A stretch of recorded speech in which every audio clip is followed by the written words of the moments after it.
Hello guys, welcome to the next episode of Let's Theorycraft Football Manager. A lot of people have been asking for this, so in this video I'm going to show you two different ways you can set up your scouting network. As we know, your scouting network is an integral part of finding your regens and obviously then getting them developed.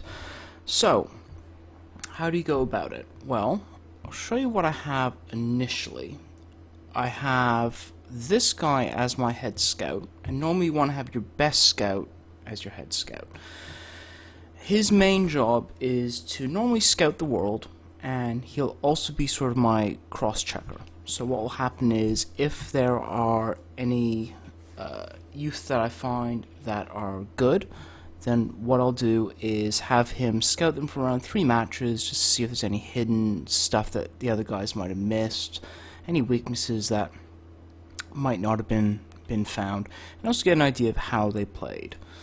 Once I've done that, the way I've set it up is I've got a number of my scouts scouting the under-19 around the world. So there's this guy scouting the world.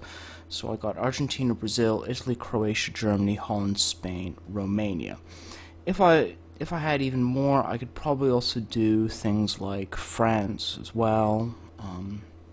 It's all really down to how many scouts that you currently have.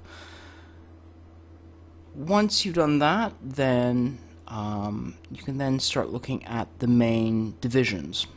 So Argentinian, Brazilian, Dutch, Spanish, French, Scottish, Swedish. Once again, it's up to yourself on where you feel that the best regions might be coming out in your save. And this is one way of doing it. The other way of doing it is, once again, stick with the under-19s. It's up to you where you want to put it to. I'd say normally the best bet is the major countries, at least, and then you can do the areas. So let's just say this guy. So you could do a region, for example, and you could do, say, Central Europe, Southern Europe, Eastern Europe, UK, Ireland. You know, the choices are yours of where you want to go to. The thing I find with this is it's a little bit harder to, you need a lot more scouts to be able to cover all of these areas. The other thing that you can do as well is you can get, possibly maybe even your head scout, for example.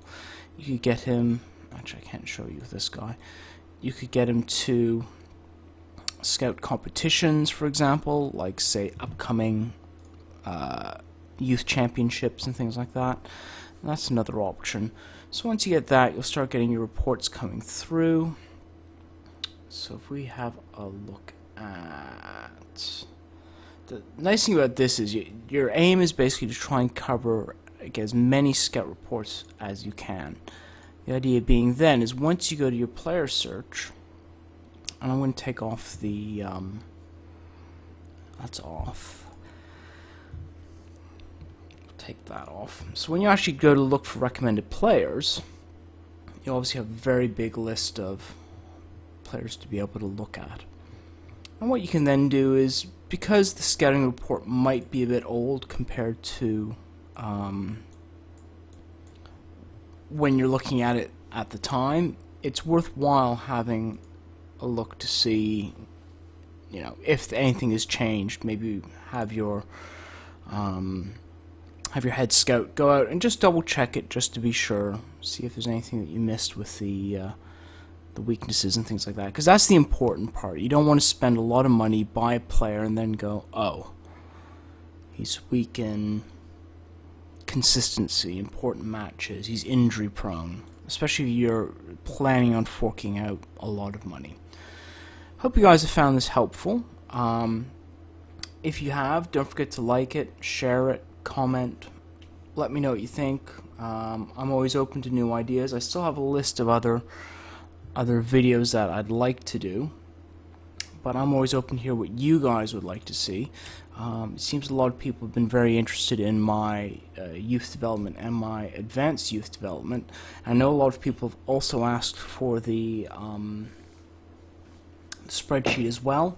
The only thing I'd say with that is I'm still working on the spreadsheet to make it so it can cover more roles than it has. At the moment it's actually set up to handle the roles that I currently use, but for example not everybody uses wingbacks or DLPs or AMs, etc, etc.